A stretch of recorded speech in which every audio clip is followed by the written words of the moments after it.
हमारी इच्छाओं का कोई अंत नहीं है। एक इच्छा पूरी होती है तो दूसरी पैदा हो जाती है। जब भी कोई इच्छा पूरी होती है तो उसके पूरे होते ही कोई और इच्छा जाग जाती है। इस तरह से जीवन गुजरता चला जाता है। जब हमारी इच्छा पूरी होती है तो हमें थोड़े समय के लिए इससे हमें खुशी ज़रूर मिलती है, लेकिन जब हमारी इच्छाएं पूरी नहीं होती तो हमें बहुत ही दुख मिलता है। हम अपनी इच्छाओं का अंत तो नहीं कर सकते, लेकिन हम अपनी इच्छाओं को अपने वश में ज़रूर कर सकते हैं। तभी हम अपने जीवन में खुश रह पाएंगे। अगर हमने इच्छाओं का अंत नहीं किया तो ये इच्छाएं हमारा अंत कर देगी। तो आइए आज मैं आपको इस कहानी के माध्यम से यही बताऊंगा कि हमारी इच्छाएं कैसे हमारे दुख का कारण बनती है और हम इससे कैसे बाहर आ सकते हैं। प्राचीन समय की बात है, बनारस नगर में राजा देवदत्त रहा करते थे। राजा देवदत्त बहुत ही वीर पराक्रमी शासक थे। बनारस की प्रजा राजा देवदत्त का बहुत ही ज़्यादा सम्मान करती थी। राजा देवदत्त भी अपनी प्रजा का खूब ख्याल रखते थे, हमेशा अपने प्रजा के दुख दर्द को समझा करते थे। राजा देवदत्त के दो पुत्र थे। उनके बड़े बेटे का नाम अनुव्रत और छोटे बेटे का नाम सूर्यव्रत था। राजा देवदत्त के दोनों पुत्र उनसे बहुत प्यार करते थे। समय के साथ साथ राजा देवदत्त बूढ़े हो गए। अनुव्रत को राज्य का युवराज घोषित कर दिया और अपने छोटे बेटे सूर्यव्रत को भावी सेनापति बना दिया। सूर्यव्रत अस्त्र शस्त्र विद्या में निपुण था। समय धीरे धीरे ऐसे ही बीतता गया और एक दिन महाराज देवदत्त की अचानक से तबीयत खराब हो गई और फिर धीरे धीरे उनकी तबीयत बिगड़ने लगी और एक दिन उनका निधन हो गया। जैसे ही महाराज देवदत्त का निधन हुआ तो राजगद्दी पर महाराज देवदत्त की आज्ञा अनुसार उनके बड़े बेटे अनुव्रत को बिठाने की बात हुई थी, लेकिन अनुव्रत ने राजगद्दी पर बैठने से मना कर दिया क्योंकि वो सामान्य व सादा जीवन जीना चाहते थे। इसीलिए उन्होंने ये अधिकार अपने छोटे भाई को देने की घोषणा कर दी। मंत्रियों ने युवराज अनुव्रत को खूब समझाया कि तुम्हें महाराज देवदत्त की इच्छा को मानना चाहिए, किंतु अनुव्रत ने साफ मना कर दिया। उसने मंत्रियों से कहा कि मुझे राजगद्दी नहीं चाहिए, मुझे एक स्वतंत्र जीवन जीना है। जब अनुव्रत राजगद्दी पर बैठने के लिए तैयार नहीं हुआ तो मंत्रियों ने छोटे राजकुमार सूर्यव्रत का राज्याभिषेक कर उन्हें राजा बना दिया और बड़े राजकुमार अनुव्रत आम आदमी की तरह स्वतंत्र जीवन जीने के लिए अपनी राजधानी को छोड़कर अपने ही राज्य में दूर किसी दूसरे नगर में चले गए और वहां जाकर उन्होंने एक सेठ के यहाँ नौकरी करनी शुरू कर दी। और राजकुमार अनुव्रत ने अपने राजकुमार होने का परिचय सेठ से छुपाए रखा। लेकिन वो कहते हैं ना कि सत्य कब तक छिपा रह सकता है। किसी तरह से सेठ को उनकी हकीकत का पता चल गया कि यह कोई साधारण व्यक्ति नहीं है, ये तो एक राजपुरुष है। जब सेठ को अनुव्रत के राजकुमार होने का पता चला तो सेठ के व्यवहार में बदलाव आ गया। अब सेठ का व्यवहार बिल्कुल ही बदल चुका था। अब वो अनुव्रत से कुछ भी काम नहीं करवाता और अगर करवाता तो बिल्कुल कम काम करवाता ताकि अनुव्रत को उस पर शक ना हो। एक दिन अनुव्रत ने देखा कि सेठ बहुत परेशान है। उसने सेठ की परेशानी का पता लगाया तो उसे पता चला कि राज कर्मचारी लगान बढ़ाने के लिए जमीनों को नाप रहे हैं, जिस कारण से सेठ परेशान है। इसीलिए फिर अनुव्रत ने अपने स्वामी की मदद करने के लिए अपने छोटे भाई सूर्यव्रत को इसी विषय में एक पत्र लिखा। राजकुमार अनुव्रत ने उस पत्र में लिखा कि मैं पिछले कुछ दिनों से सेठ जी के यहाँ सुखपूर्वक रह रहा हूँ और मेरी इच्छा है कि तुम इस सेठ का लगान माफ कर दो। जैसे ही अनुव्रत का पत्र सूर्यव्रत को मिला तो उसने अपने बड़े भाई अनुव्रत की इच्छा अनुसार सेठ का लगान माफ कर दिया। सेठ को अनुव्रत के द्वारा की गई गुप्त मदद से बहुत ही ज्यादा खुशी हुई। उस सेठ को राजकुमार अनुव्रत का ये दयालु स्वभाव बहुत ही पसंद आया और सेठ ने लोगों पर प्रभाव जमाने के लिए राजकुमार अनुव्रत के दयालु स्वभाव की प्रशंसा करना शुरू कर दी। फिर क्या था, कहीं लोग लगान माफी की अर्जियां लेकर राजकुमार अनुव्रत के पास पहुंचे तो राजकुमार अनुव्रत दयालु तो था ही, इसीलिए उसने सबकी लगान माफ करने की अपील राजा सूर्यव्रत के पास कर दी। जब राजा सूर्यव्रत को अपने बड़े भाई अनुव्रत द्वारा ये संदेश मिला तो उसने पूरे नगर के लोगों का लगान माफ कर दिया, जिससे उसके राजस्व में भी काफ़ी नुकसान हुआ। लेकिन उसने फिर भी अपने बड़े भाई की आज्ञा का पालन किया। जब पूरे राज्य का लगान माफ हो गया तो उसके बाद पूरे क्षेत्र के लोग राजकुमार अनुव्रत के भक्त हो गए और उसे बड़ा राजा कहकर संबोधित करने लगे और उसकी सेवा में उपहार भेंट लाने लगे। और इसी तरह उस पूरे क्षेत्र में अनुव्रत की अखंड सत्ता कायम हो चुकी थी और वो सर्व संपत्ति से वहां का राजा बन चुका था। अब देखो आगे क्या होता है। जिस राजकुमार अनुव्रत ने अपनी इच्छा से राज्य का त्याग किया था, अब वही राजकुमार अब फिर से राजसुख पाकर खुशी से आनंदित होने लगा। मनुष्य का मन कब बदल जाए ये किसी को पता नहीं। जिस राजकुमार ने खुशी खुशी अपना राज्य अपने छोटे भाई को दे दिया था, अब वही राजकुमार अपने छोटे भाई को पत्र लिखता है कि अब इस राज्य पर मेरा अधिकार है। छोटे भाई को जब अनुव्रत का ये पत्र मिला तो उसने स्वीकार कर लिया, क्योंकि सूरवीर तो उसका भरत की तरफ भक्त था। मगर अनुव्रत राम न बन सका तो क्या हुआ। लेकिन वो कहते हैं ना कि मनुष्य की इच्छाओं का कभी अंत ही नहीं होता। अनुव्रत ने अपनी सेनाओं का विस्तार करना शुरू कर दिया और आसपास के प्रांतों पर अधिकार कर लिया और अपने छोटे भाई से कहा कि इन प्रांतों पर अब उसका अधिकार है। तो उसके छोटे भाई सूरव्रत ने भी वहां से उसकी सत्ता मान ली। लेकिन बड़े राजकुमार की जैसे जैसे इच्छाएं पूरी होती गई, उसकी लालसा और भी ज्यादा बढ़ती गई। अब अनुव्रत को पूरे राज्य का राजा बनने की इच्छा हुई, किंतु उसे शक था कि कहीं उसके छोटे भाई ने राज्य आसानी से नहीं छोड़ा तो। और यही विचार करके उसने बहुत सारे लोगों को इकट्ठा किया और राज दरबार पहुंचा। राज दरबार पहुंचकर उसने अपने भाई को संदेश भिजवाया कि या तो वो राज्य दे दे या फिर आकर युद्ध करे।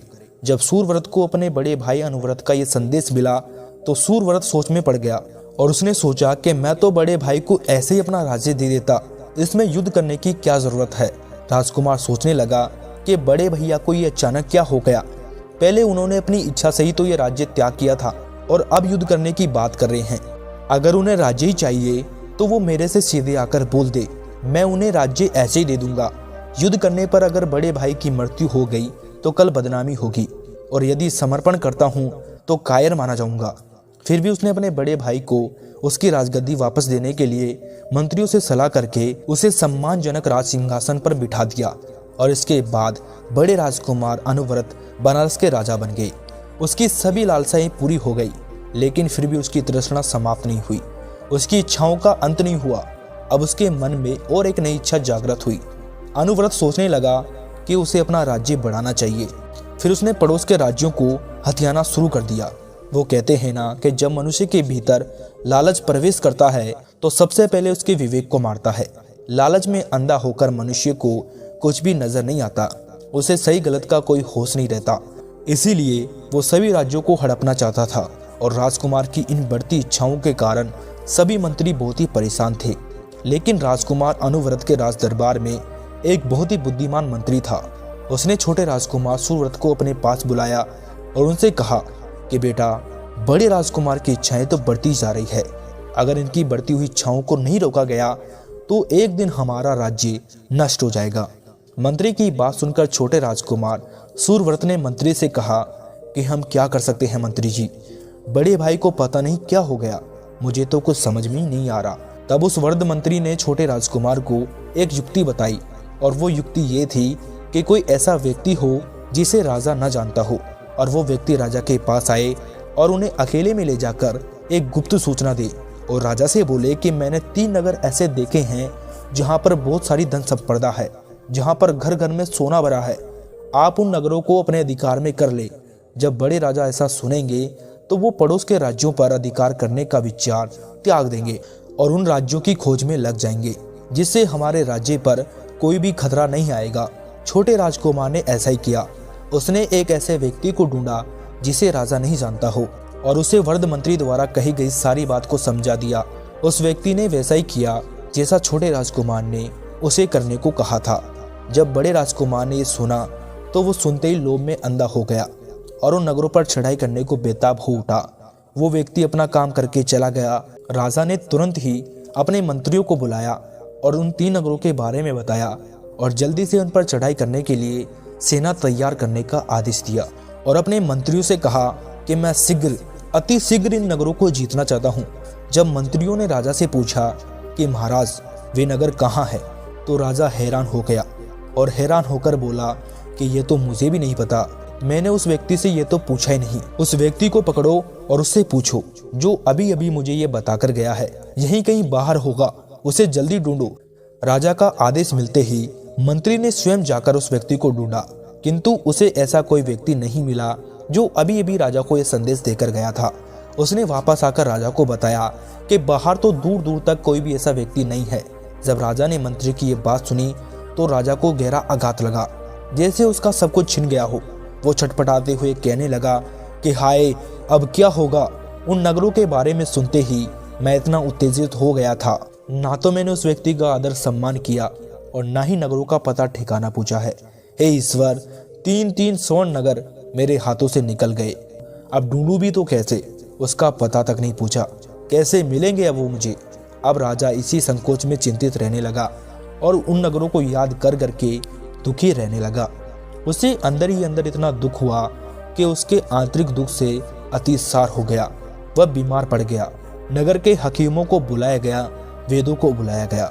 सबने राजकुमार को औषधि दवाइयां दी, लेकिन बड़े राजकुमार के किसी भी औषधि, किसी भी दवाई का कोई असर नहीं हुआ। राजकुमार का रोग बढ़ता ही गया और बड़े राजकुमार को तो हमेशा उन 3 नगरों को हथियाने की चिंता सताती रहती। वो हमेशा उन नगरों के बारे में सोच सोच कर चिंतित व दुखी होते रहते। और फिर एक दिन उस नगर में एक बौद्ध भिक्षु तक्षशिला से आयुर्वेद की शिक्षा लेकर आए थे। जब उन बौद्ध भिक्षु को यह पता चला कि उस नगर के राजा को अतिसार है, तो वो राजा के महल पहुंच गए और उनसे कहा कि क्या मैं आपके इस बीमारी का उपचार कर सकता हूँ। राजा बहुत दुखी था।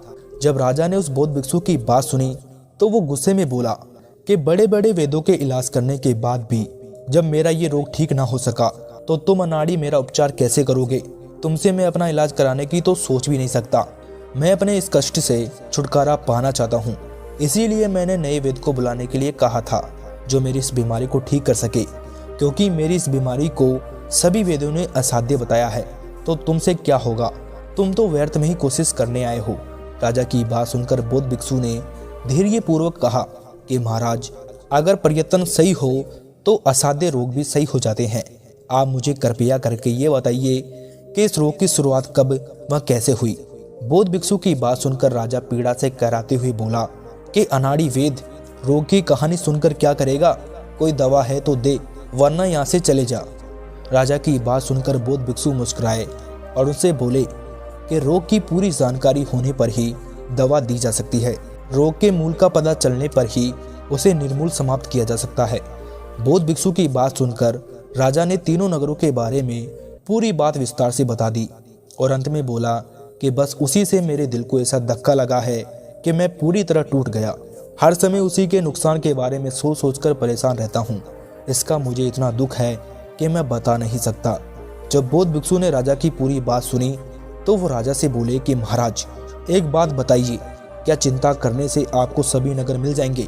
बौद्ध भिक्षु की बात सुनकर राजा बोले कि नहीं वेद जी, जो हो गया सो हो गया, अब वो मुझे कहाँ मिलेगा? दरअसल पूरी गलती मेरी है, जो मैंने उस व्यक्ति का ना तो आदर सत्कार किया और ना ही उसे नगरों के ठिकानों के बारे में पूछा। यदि पता होता तो मैं नगरों को जीत लेता। राजा की बात सुनकर बौद्ध भिक्षु बोले कि जब जीते ही नहीं तो बेकार में उनके लिए परेशान क्यों होते हो? उसके अतिरिक्त भी तो आपके पास धन वैभव की कोई कमी नहीं है। उसे भोगने की बजाय आपको जो मिला ही नहीं, उसके बारे में चिंता कर करके बीमार हो गए।